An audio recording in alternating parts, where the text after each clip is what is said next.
Versículo de número 1. Voltou Jesus a ensinar à beira-mar, e reuniu-se numerosa multidão a ele, de modo que entrou no barco, onde se assentou, afastando-se da praia, e todo o povo estava à beira-mar na praia. Assim, lhes ensinava muitas coisas por parábolas, no decorrer do seu doutrinamento.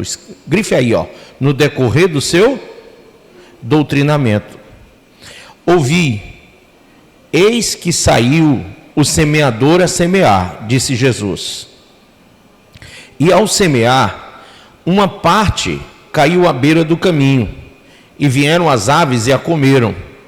Outra caiu em solo rochoso, onde a terra era pouca, e logo nasceu.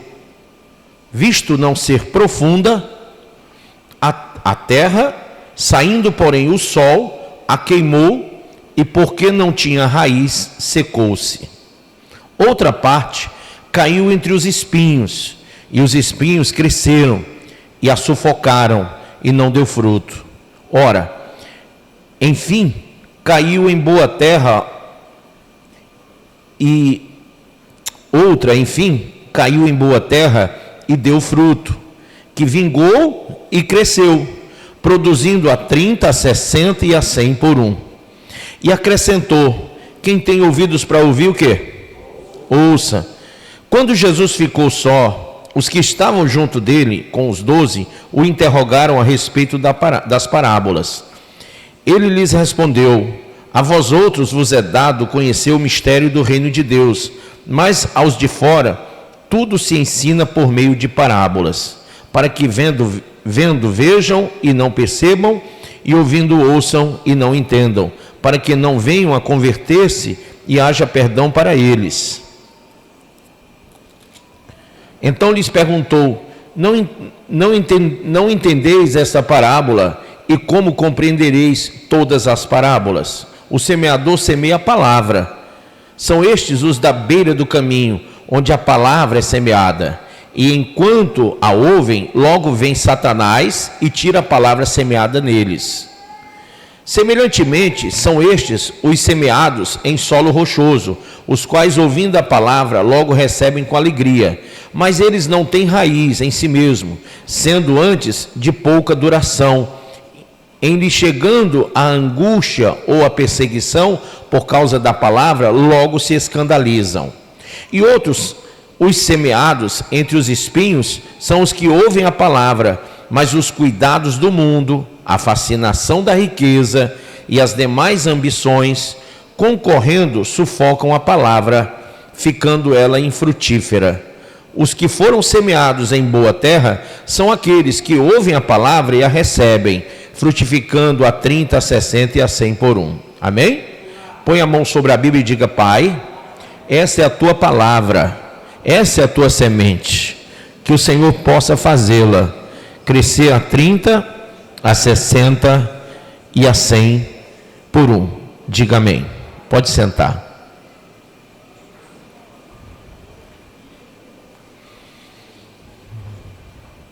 Talvez você ache estranho, porque Jesus citou tantas parábolas, e aqui nesse texto, Jesus havia falado várias parábolas, e como era profetizado pelos profetas do Antigo Testamento, o Machia, o Cristo que viria, falaria ao povo por parábolas. Esse também era um sinal. Essa também era uma forma de Jesus dizer: eu sou o Machia, eu sou o Cristo, eu sou o Messias que foi prometido. No entanto, mesmo com esse sinal latente, as pessoas não estavam percebendo que ele era Jesus, que ele era o Messias.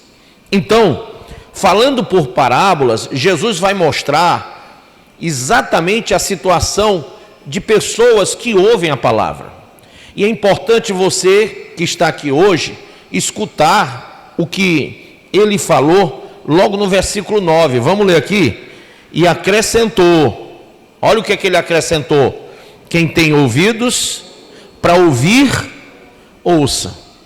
Aí você diz: não, bispo, eu tenho ouvidos para ouvir. Mas como é que você está percebendo o que você ouve? O que essa palavra está trazendo para você? O que ela está fazendo na sua vida? A palavra, ela tem, sob a responsabilidade do que é falado, o viés de nos transformar, nos renovar, nos direcionar, nos orientar. E muitas vezes nós percebemos que as pessoas, apesar de ouvirem a palavra, elas não estão sofrendo esse processo que eu acabei de dizer. Mais ainda, todos nós temos que lembrar que são 3 etapas para que alguém realmente seja salvo.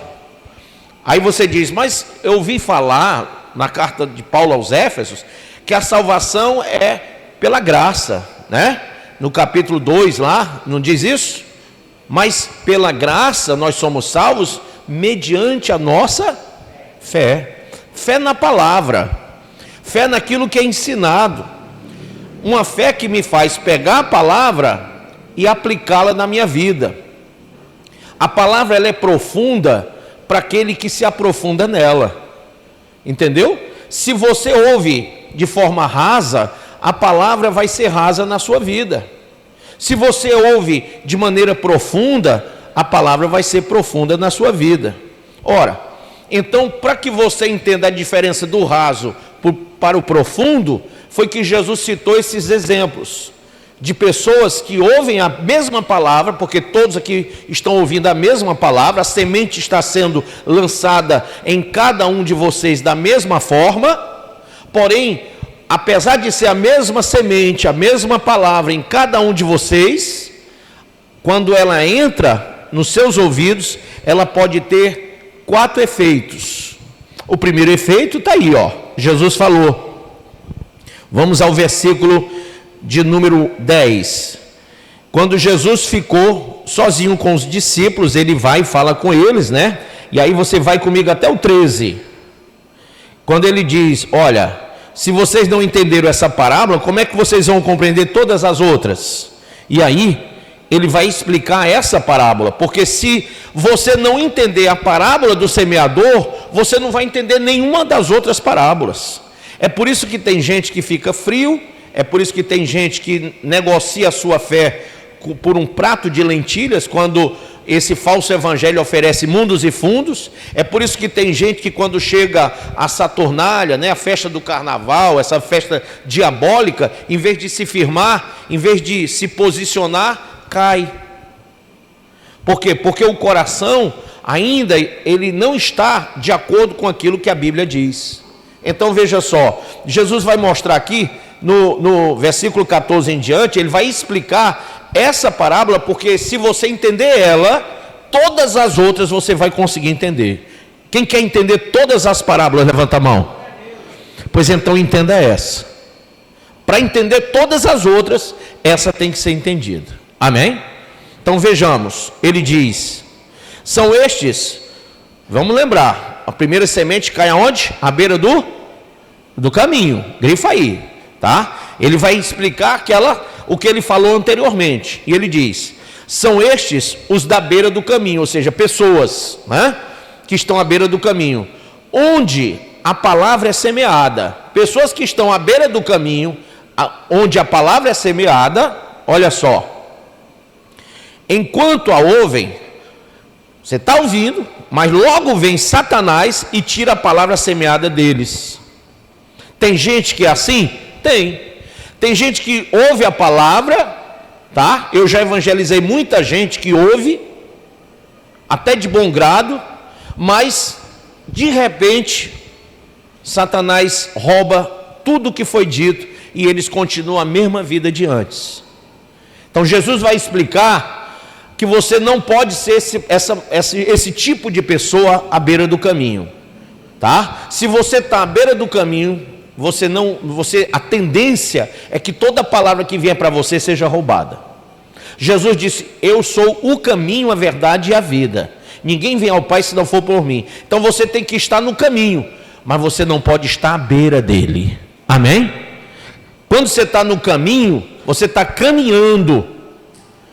Isso quer dizer o quê? Que você está em atitude, uma fé que me leva a caminhar com Deus, a caminhar para Deus, a caminhar em Cristo, a viver o Evangelho. Então, quem fica à beira é aquela pessoa que estacionou. Toda vez que alguém vai estacionar um carro, tem que estacionar à beira do caminho, sim ou não? Então tem gente que estaciona na fé, tem gente que, apesar de já ter ouvido a palavra, fica lá parado à beira do caminho. Esses, Satanás se aproveita para roubar o que eles têm. Nunca, você estando numa estrada, se você parar à beira do caminho, numa estrada escura, o que é que você está esperando? Coisa boa ou coisa ruim? Claro que coisa ruim. Não vai ter coisa boa você parar numa estrada à beira do caminho. Então fique sempre em alerta que o que mais assegura a sua saúde espiritual é se movimentar, é não parar, é não estacionar, é continuar em movimento de graça. Amém?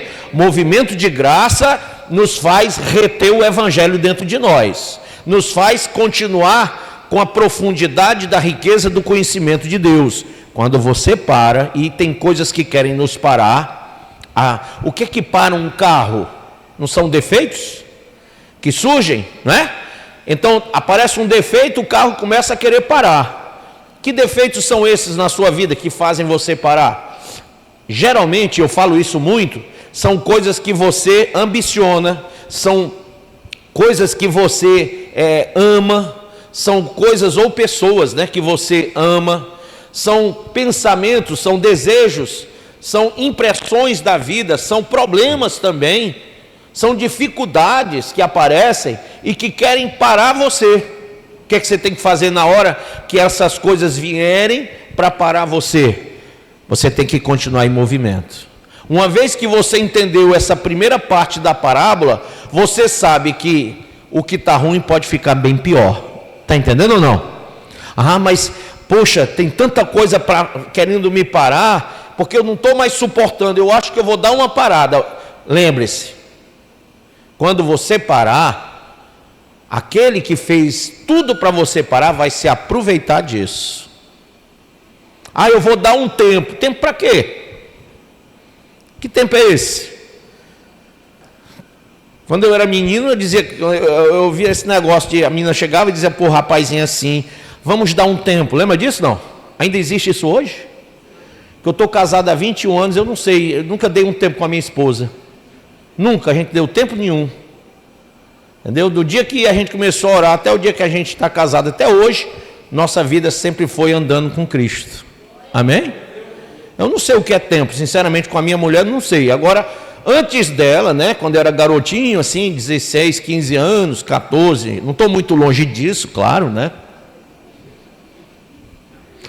Mas, quando eu era garoto, eu me lembro que as moças chegavam e diziam assim: vamos dar um tempo? Bom, quando isso chegava no meu ouvido, pode me chamar de nojento, mas eu dizia: não vamos não, vamos terminar. Ela, mas eu estou só pedindo um tempo. Eu digo: não tem esse negócio de tempo, ou é ou não é. Se não é, não tem tempo que vai resolver. Então, se você não é de Deus para a minha vida, vamos parar por aqui. Está entendendo ou não? Então, eu sempre fui muito resolvido, eu nunca gostei de dar tempo para isso. E hoje, eu vejo muito crente dizendo para Deus: olha só que presunção, que arrogância, né? Senhor, eu vou dar um tempo.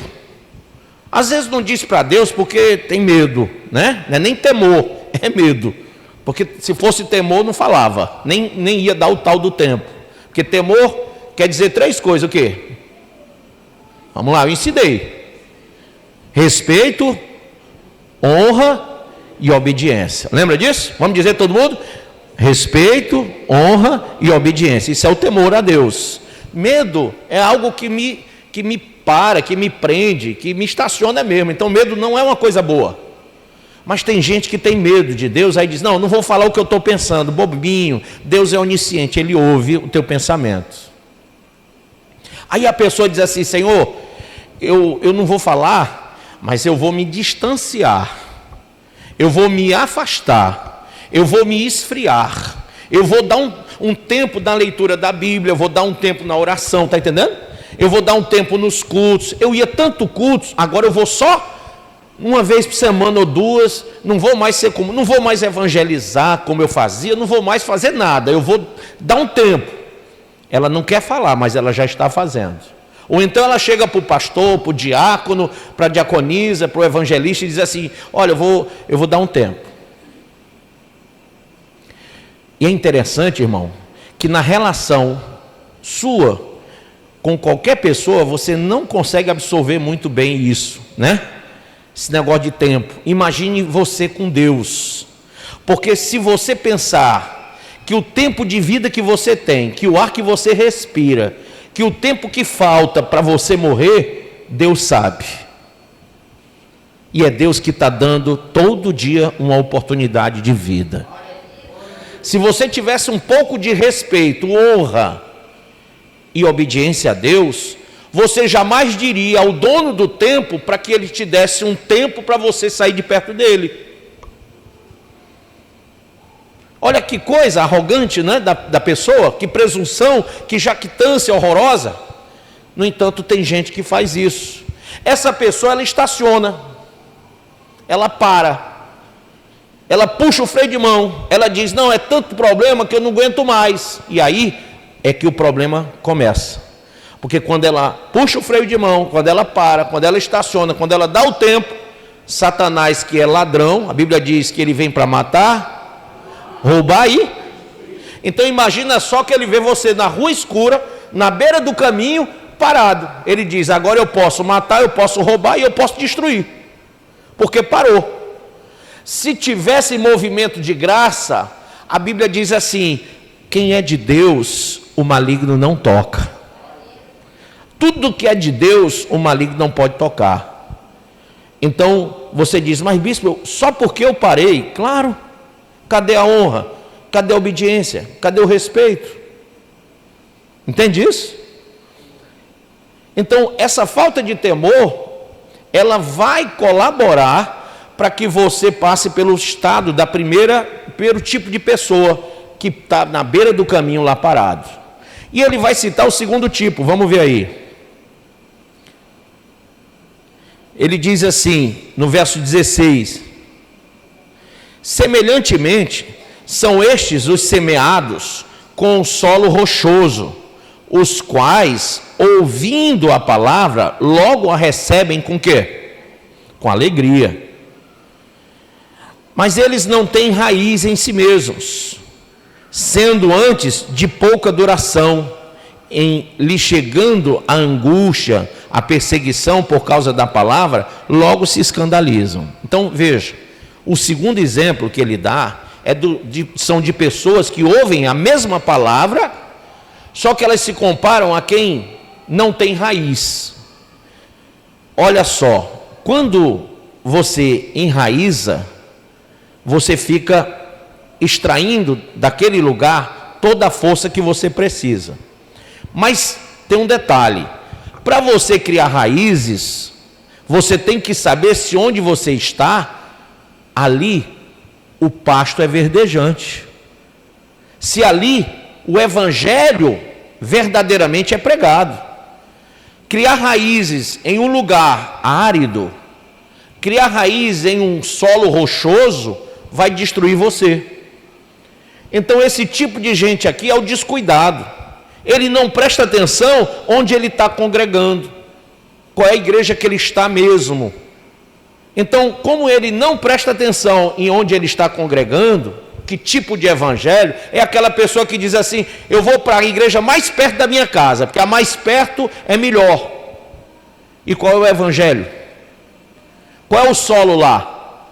O solo é árido, é pedregoso, é rocha, ou o solo é um solo que vai fazer você ter alimento, amém? Fortalecer a sua alma. Se você estiver no solo rochoso, você recebe a palavra com alegria, porque você é esse tipo de pessoa que hoje existe. A pessoa chamada do oba-oba, né? Ah, oba, vamos lá. Mas não se firma. está por um tempo, está por uma emoção, está por um sentimento, está por uma estação da sua vida, sabe? É como passou a estação, saiu o inverno, entrou o verão, mudou tudo. Tem gente que é assim, é crente temporão, é crente que vive de sentimentos, de situações, e de repente essa pessoa, ela não entende o solo no qual ela está. Eu digo para vocês, sem nenhuma presunção, eu digo para vocês uma coisa: hoje são pouquíssimas as igrejas que eu congregaria. Eu digo de coração isso aqui, porque quando eu vou olhar o evangelho que estão pregando aí fora, eu fico com medo.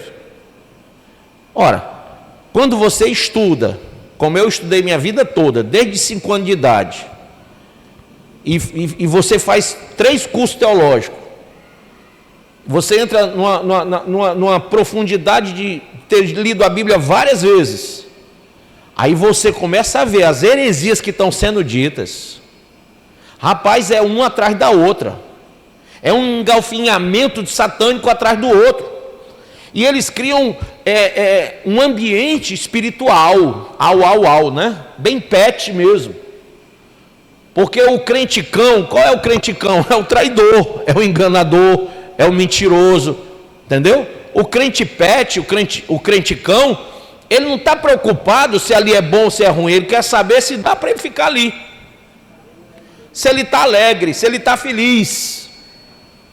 E aí, irmão, o problema é esse, porque em solo rochoso ninguém cria raiz. Está lá, mas quando vier um problema, quando vier uma dificuldade, morre espiritualmente, cai bem rapidinho. Jesus está dizendo exatamente isso, são pessoas que, ouvindo a palavra, quando ela é semeada, né?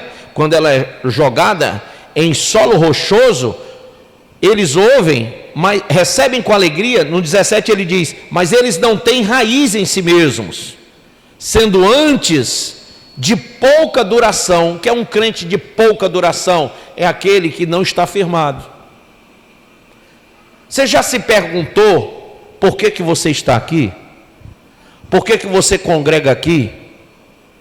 Qual a diferença desse lugar para outro lugar que tem aqui em torno? Você já pensou nisso? Porque se você não pensou, deve pensar. Eu gosto sempre de falar, Dejane, uma coisa: você não tem um problema de coração para ir no oculista, você não tem um problema de visão para ir no otorrino, você não tem um problema de estômago para ir no médico de pele. Está entendendo? Quando vem uma doença, você vai no especialista, e você quer o melhor, porque você quer que alguém cure você. Então você vai buscar que alguém tenha conhecimento sobre o teu problema, para que aquele problema seja finalmente o quê? Sarado. Eu estou falando de quem quer viver nesse mundo e não morrer. Eu estou falando de quem está defendendo essa vida aqui, física, humana, passageira. Porque apesar da gente prorrogar lutando com remédio, com vitamina, com médico, com ciência, com tudo, um dia a morte vem, sim ou não? Vem. Mas você vai buscar o melhor médico para garantir que você vai ficar mais um tempo vivo. E a pergunta é: e com relação à tua alma? Por que você não tem o cuidado de olhar quem é o pastor? Qual é a formação dele? Será que ele está preparado para ser teu pastor? Será que ele está preparado para te ensinar as coisas que o Evangelho tem que ensinar você? A Bíblia fala de uma profundidade de riqueza e de conhecimento. Fala que há 3 estágios para alguém ser salvo. O primeiro é a remissão, o segundo é a regeneração e o terceiro é a redenção. Mas para essas 3 coisas acontecerem, antes delas, eu tenho que imergir. O que é imergir? É me aprofundar, é mergulhar no conhecimento de Cristo, no conhecimento da palavra. Aí você talvez seja aquele crente que está habituado a ir num canto, que o pastor lê um versículo e faz uma campanha para fazer você desembolsar um monte de dinheiro para pegar um punhadozinho de sal grosso, ou então um lençozinho consagrado. Ou então você vai para receber uma profetada no pé do ouvido.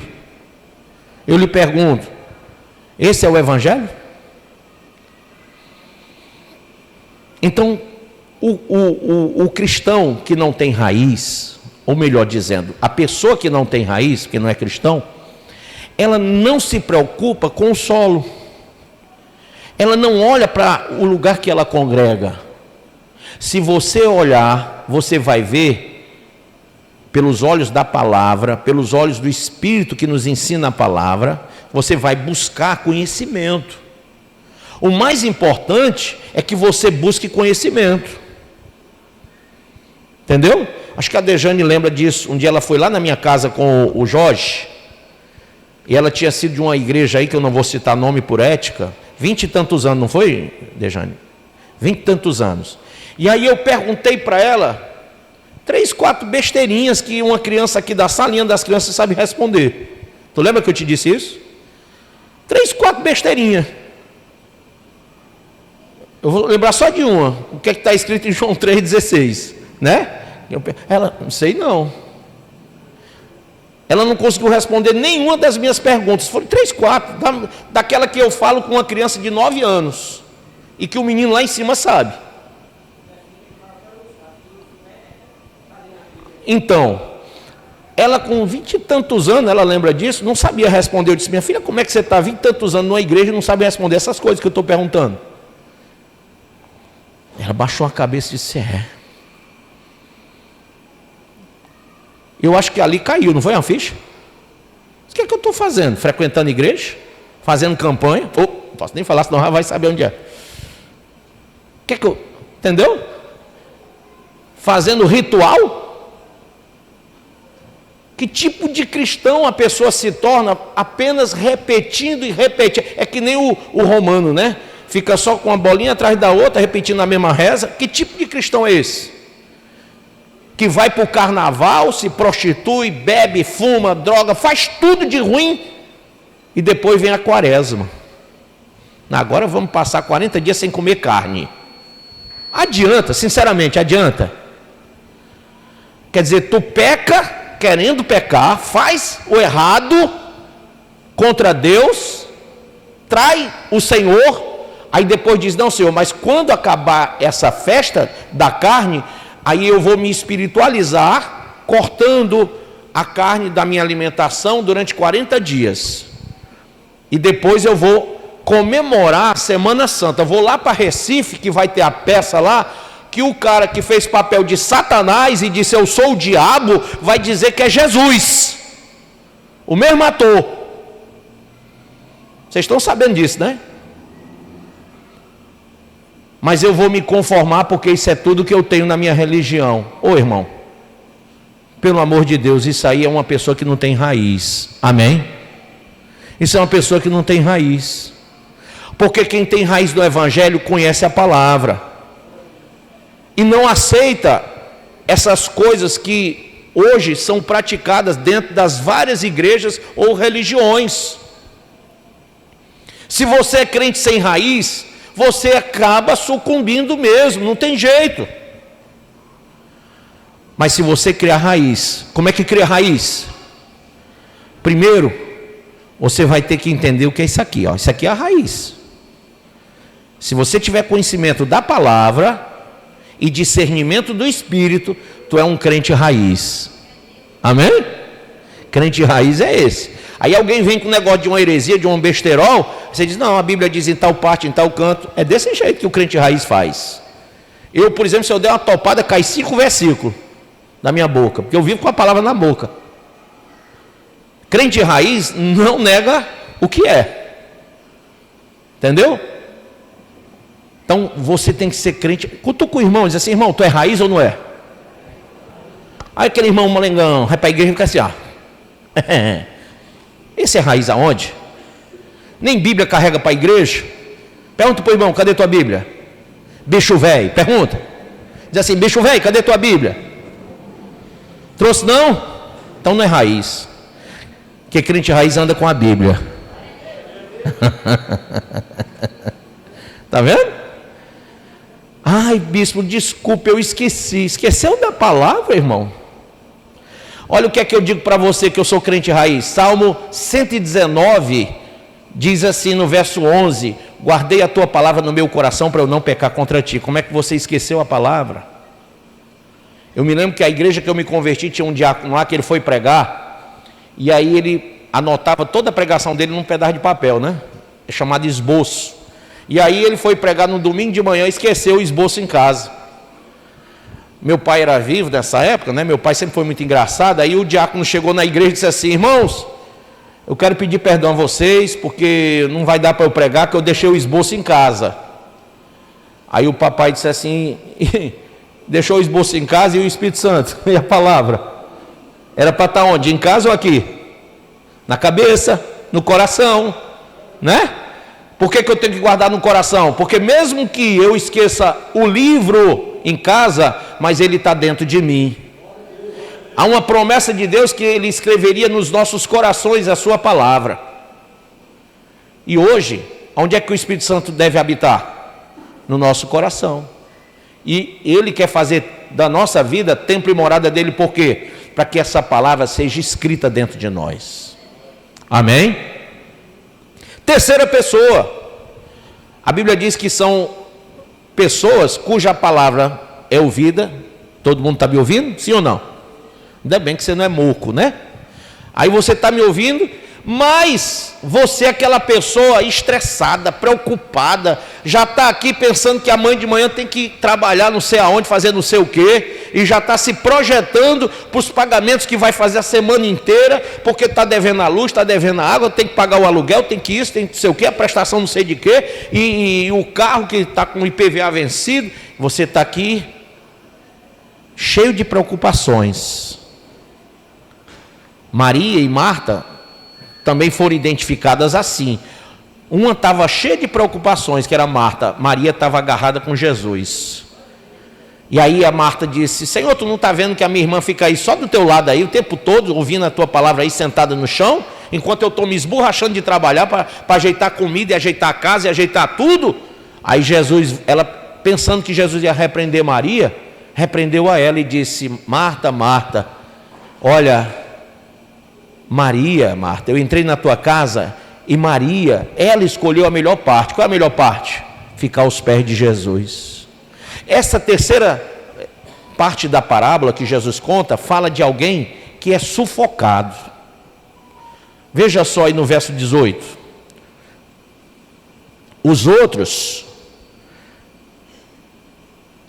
os semeados entre os espinhos, são os que ouvem a palavra, mas os cuidados do mundo, olha só, trabalho está incluso, não está?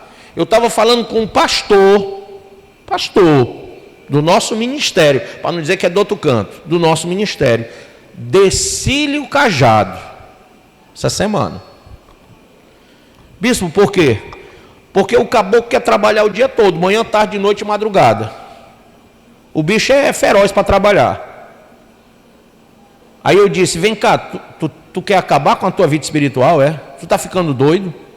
Não, é porque eu tenho que isso, eu tenho que aquilo, eu tenho que aquilo outro. Parábola da semente. Tu está no meio dos espinhos, cara. Como é que tu é um pastor e tu deixou Satanás cegar teu entendimento? Quem entendeu o que eu estou falando? Porque o bicho velho usa várias desculpas para cegar o teu entendimento. Quando você pensa que já se livrou, chega a conta de luz. Quando você pensa que já se livrou, chega a conta de água. Quando você pensa que já se livrou, o dono da casa está cobrando aluguel. Quando você pensa que se livrou, chega a conta do cartão de crédito. Quando você pensa, aí vai. E você começa a correr atrás de tanta coisa que esquece da principal, que é estar aos pés de Jesus. Então a Bíblia diz que os cuidados do mundo envolvem colégio, faculdade, trabalho, namoro, noivado, casamento. Mesmo casamento, eu tenho que cuidar do meu casamento, mas acima de tudo eu tenho que cuidar da minha vida espiritual. Como é que eu vou ser um bom marido, vou ser um bom pai, se eu não for um servo de Deus de verdade? Como é que a minha mulher vai ser isso, se ela não for de verdade uma serva de Deus? Ou meus filhos? A minha filha faz faculdade de psicologia. Quando ela sai da faculdade e vai para o trabalho dela, que é lá na Brenos. Quando eu chego, que ela me vê, me beija, pede a bênção, aí eu digo: filha, já leu a Bíblia? Ela olha para mim e diz: pai, já. Aí eu disse: filho, já leu a Bíblia? O Marcinho: já, pai. Porque se me disser não, eu digo: então os dois para tudo e vão ler a Bíblia, porque era para ter sido feito isso antes de tudo. Amém? Vão ler a Bíblia. E eles não leem um capítulo nem um versículo, não, eles leem 10 por dia, viu? Fazem grupo de estudo. Meu filho, minha filha e minha sobrinha Rebeca. Grupo de estudo. Estão agora com um grupo para ler a Bíblia toda de novo. Que já leram várias vezes, vão ler de novo. Vocês estão entendendo? Meu filho chegou outro dia para mim e disse: pai, eu mandei um esboço de uma pregação minha para o senhor. Dá uma olhada se está tudo bem. O menino tem 13 anos, rapaz. Já está mandando esboço. Eu digo: tá, filho, eu vou dar uma olhada. Se você não for pai para fazer levar teu filho a essa dimensão, tua filha a essa dimensão, aí você vai sofrer com seus filhos. Você quer ser um bom pai? Seja um bom exemplo. Amém? Seja um bom exemplo. Por que meu filho e minha filha são assim? Porque eles veem o pai lendo a Bíblia, vê o pai orando, vê a mãe orando, lendo a Bíblia, vê o pai pregando, vê o pai, inclusive vê o pai fazendo a coisa certa. Mesmo quando tudo poderia ser de outro jeito, eu continuo fazendo a coisa certa. Vou dar um exemplo. A gente foi para o circo de palhaço. Aí, tinha lá um momento do circo, que as motos tinham que pular de um lado para o outro, e rolou lá o problema lá, que não encheu lá o coisa que o cara aterriza, né? E aí eles não puderam apresentar. Isso era uma terça-feira, uma quinta-feira, eu não lembro aqui. Aí puxa, a parte que eu mais gosto, que é para ver aquele negócio, aqueles bichos pulando, o resto eu nem dou valor, mas aquele negócio da moto eu acho legal. Aí, não teve. Quando termina tudo, o pessoal do circo diz assim: você que veio ao circo hoje, infelizmente tivemos um problema, você vai receber um promocional para voltar, porque o número tal não foi apresentado, e você vai entrar gratuitamente. Recebemos cada um ingresso promocional, para não pagar e voltar ao circo. Beleza. Aconteceu que meu filho recebeu um, minha filha recebeu outro, eu recebi, minha mulher recebeu. Só que meu filho e minha filha não viram quando eu recebi e quando a minha mulher recebeu. E aí meu filho, pensando em mim e na mãe, pegou 2 para mim e para a mãe. Quando a gente sai lá fora, tínhamos, em vez de 4, 6. Aí o meu filho e minha filha disseram: olha aí, acabamos pegando 2 a mais, pai.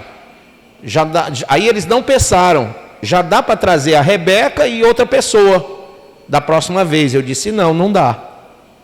Ela: por quê? Eu disse: depois eu falo. Fui para casa, eu digo para vocês, pensando naqueles 2 bilhetes a mais.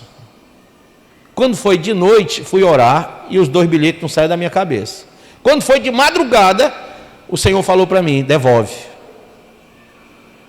Mas faz o teu filho e tua filha ver o que tu vai fazer.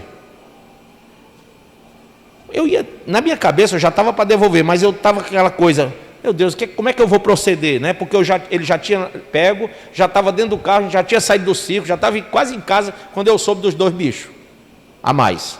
Então, para eu voltar lá só para entregar, é um negócio assim. Eu digo: rapaz, como é que eu vou fazer isso? Quando foi no outro dia, eu chamei meu filho e minha filha e disse assim: vem cá, vocês 2. Chamei a esposa, porque ela também tem que ser edificada. Eu disse: o Evangelho nos ensina a sermos honestos ou desonestos? Aí eles disseram: honestos. Claro, pai. Então, nós recebemos 2 ingressos promocionais a mais. A gente pode usar para 2 pessoas que não são da nossa família e que estão lá no meio da rua, que não tem alimento para comer. A gente dá para elas irem para o circo.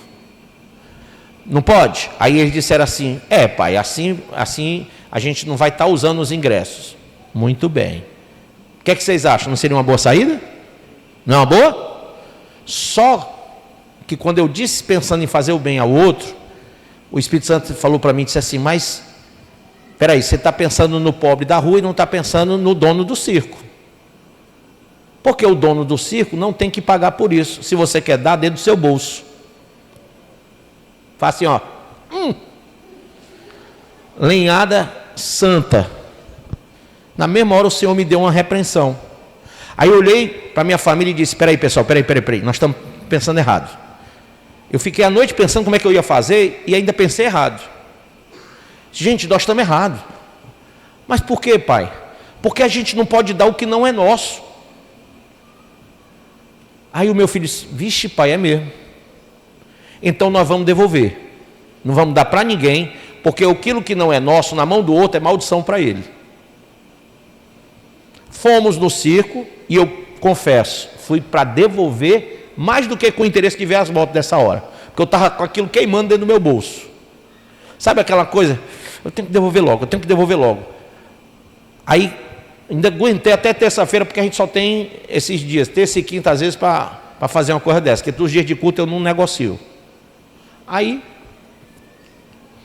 cheguei com eles lá e devolvi. A moça que estava bem na entrada. Eu disse: moça, está aqui os nossos 4 promocionais. Só que eu recebi da vez passada 2 a mais, por erro nosso aqui, porque meu filho não sabia, que contei a história. E eu queria te devolver. Aí ela olhou para mim, gente, os olhos dela se encheram de lágrimas, acredita? Ela olhou e disse assim: olha, moço, eu quero te agradecer muito pela tua honestidade. É muito difícil ver isso aqui. Mas eu quero te fazer um pedido. Eu disse: pois não, pode pedir. Eu quero que você fique com os 2. Porque você é muito honesto e merece ficar com esses 2. Eu disse: mas você está me dando pela minha honestidade ou está me dando porque você acha que pode dar? Ela disse: não, veja, honestidade não tem preço. Mas é tão difícil que eu queria que o senhor levasse. Aí eu disse: então tá bom. Fiquei com os 2 e dei. Está entendendo? E eu semeei no meu filho e na minha filha e na minha esposa algo que eu tenho certeza que talvez seja muito mais forte do que se eu tivesse pregado uma noite toda para eles. Porque ali eles entenderam o que é ser honesto. Quem está entendendo?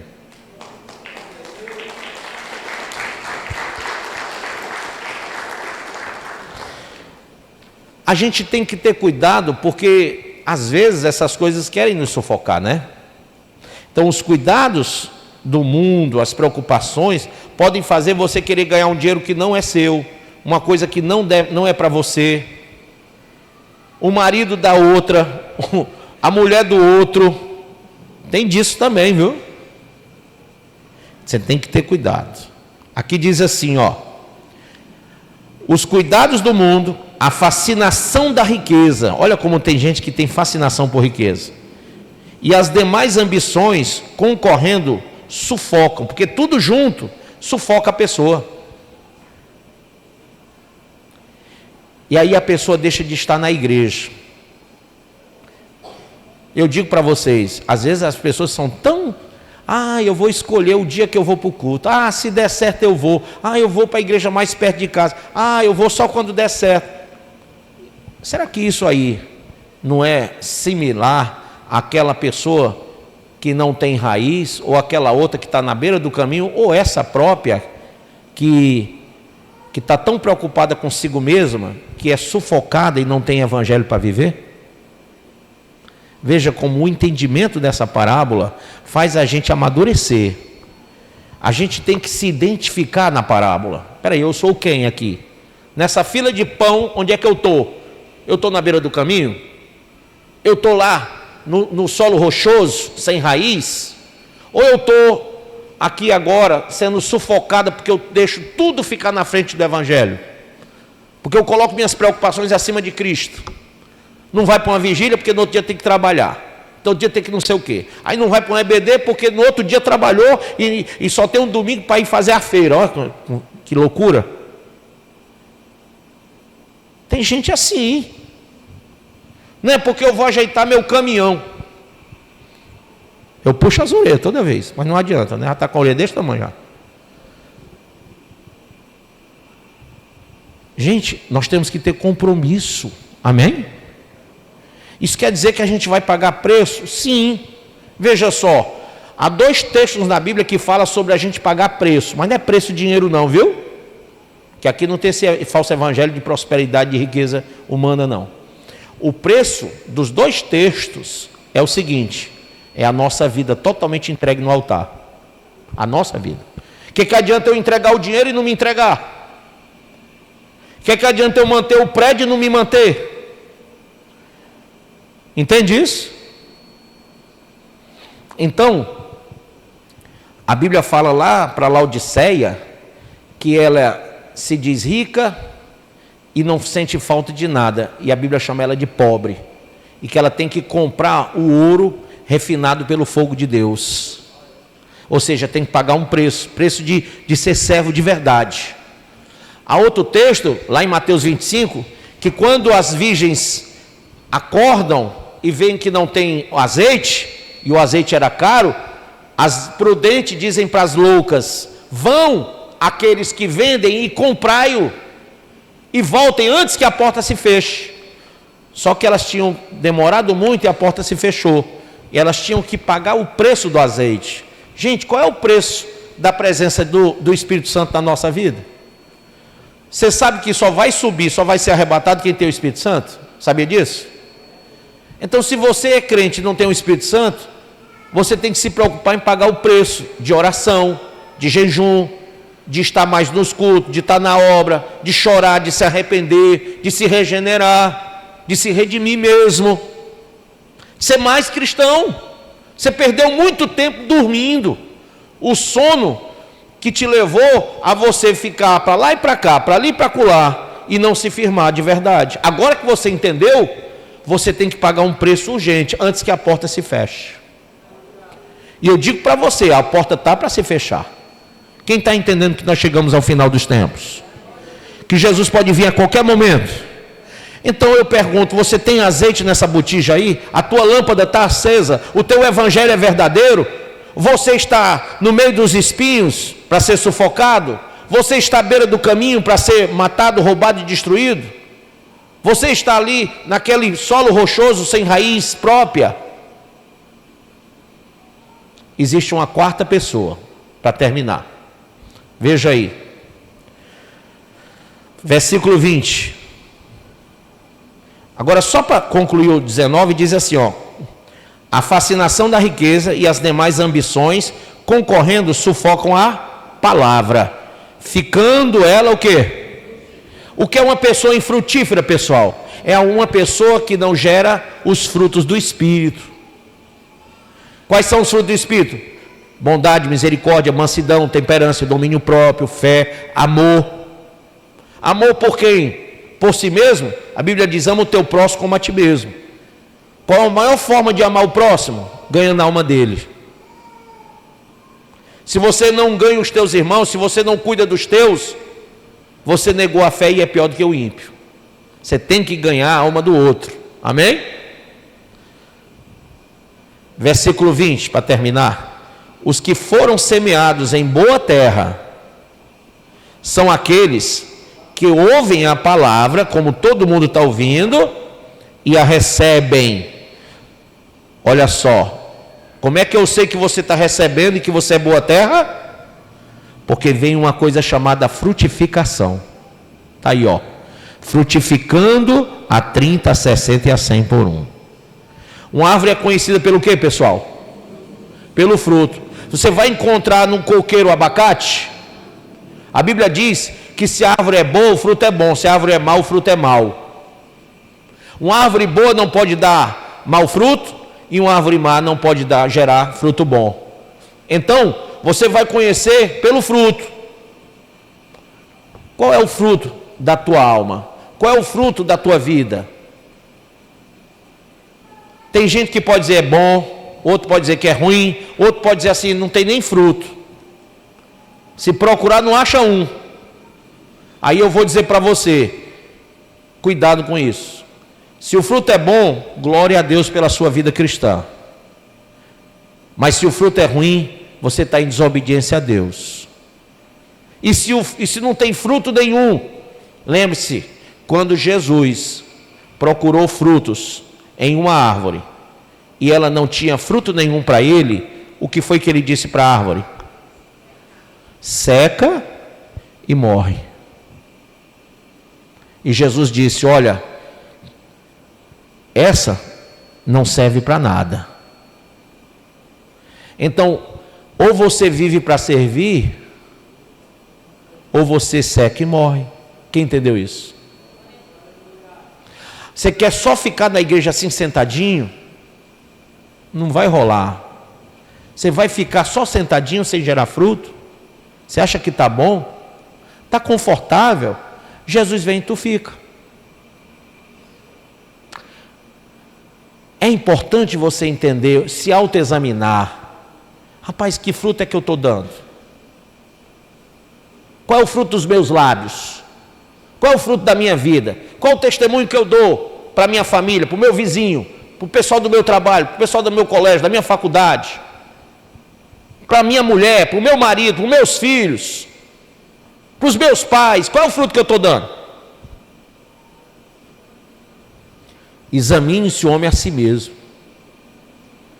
Então, se você olhar que não está dando fruto nenhum, você vai ser cortado e lançado aonde?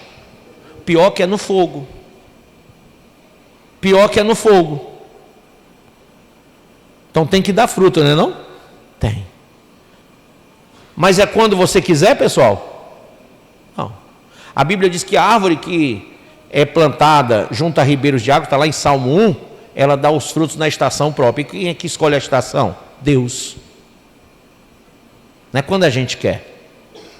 A semente, quando ela cai na boa terra, ela frutifica logo, a 30, a 60 e a 100.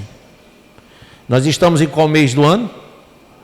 Março. Ó, faz 5 dedinhos. Janeiro, fevereiro, março. Nós fizemos uma aliança no mês de janeiro. Era uma alma por semana ou por mês. Quem lembra disso? Quem lembra disso? Levanta a mão. Vieram aqui na frente, sim ou não? Se comprometeram, sim ou não? Esqueceram, sim ou não? Cadê as almas? Estamos no 3º mês. Era para ter pelo menos 3 almas da sua parte. 3 pessoas. Se é uma por mês, 3 almas. Não é muita coisa não. Mas você estaria cumprindo a sua palavra com Deus. Sim ou não? Cadê as 3 almas? Cadê as 3 almas? São 3 frutos. São 3 pessoas a menos no inferno. Você sabe que isso é precioso para Deus? Cadê as 3 almas? Esqueceu. Então, você tem que voltar o filme, rebobinar. Vamos rebobinar? Vamos? Pronto. Voltamos para janeiro. 3 almas. Amém? 3 almas. Diga para o seu irmão, 3. 3 meses, 3 almas. Diga, 3 meses, 3 almas. De novo, 3 meses, 3 almas. Bispo, como é que eu faço? Diga, bispo, como é que eu faço? Diga bem alto, bispo, como é que eu faço? Te vira. Como é que eu faço? Eu me viro. Como é que eu faço? Eu me viro. Então, se você quer frutificar, você tem que se virar, irmão. Quem quer, faz. Amém ou não amém? É simples assim. O Senhor explicou a parábola, quem entendeu? Então, se você entendeu, todas as outras você vai entender. A partir dessa. Veja que toda vez que você compreende a palavra de Deus, ela traz para você o quê? Responsabilidade, compromisso. É impossível servir a Deus sem isso. É impossível. Eu tenho uma responsabilidade, um compromisso tão grande com vocês, que todo dia eu tenho que estudar alguma coisa da Bíblia, todo dia eu tenho que ler alguma coisa da teologia, para me alimentar e passar para a igreja, porque eu não posso ficar vazio. Entendeu? Eu estou lançando agora o meu 4º livro. Sabe qual é o título? O Arrebatamento da Igreja. Já está com 160 folhas. Bispo, o senhor escreveu isso tudo? Terça-feira, quarta-feira, quinta-feira, eu estava com a dor de cabeça mais daquelas, de tanto ler, de tanto escrever, de tanto, sabe? E o meu grau aumentou e eu não ajeitei ainda a lente. Mas eu não conseguia parar. Tem uma irmã aqui que foi comigo e a minha esposa, a gente saiu para comer uma pizza e lá na pizzaria eu estava escrevendo, com a Bíblia aqui aberta e escrevendo meu livro, porque eu sou uma pessoa focada. Eu acho que eu tenho aquele negócio, como é que hiperfoco, né, chamado? Eu tenho hiperfoco, porque quando eu foco numa coisa, parece que desligou o resto. Eu não estou preocupado com nada em volta. Eu sou aquela pessoa que chega no Iguatemi, vai ler a Bíblia e não está nem aí para quem está passando, quem não está, nem aí. Entendeu? Vou orar a Deus também do mesmo jeito, seja onde for, eu louvo, eu oro, eu leio Bíblia. Eu não tenho vergonha do Evangelho, porque é o poder de Deus. Então, e eu tenho um hiperfoco mesmo. Eu gosto de carro, quando passa um carro que eu gosto, o carro ali, rapaz, hiperfoco. Entendeu? Tudo que eu gosto é fácil de eu... Diga assim, graças a Deus, que eu gosto muito da Bíblia. Eu tenho um hiperfoco na Bíblia. Então, todo dia eu quero ler mais, aprender mais. Eu tenho um hiperfoco. E eu queria muito que vocês tivessem também. A gente às vezes foca em tanta coisa ruim. Foca em Deus agora, foca na Bíblia, foca no Evangelho, foca na tua vida espiritual. Amém? Fique de pé.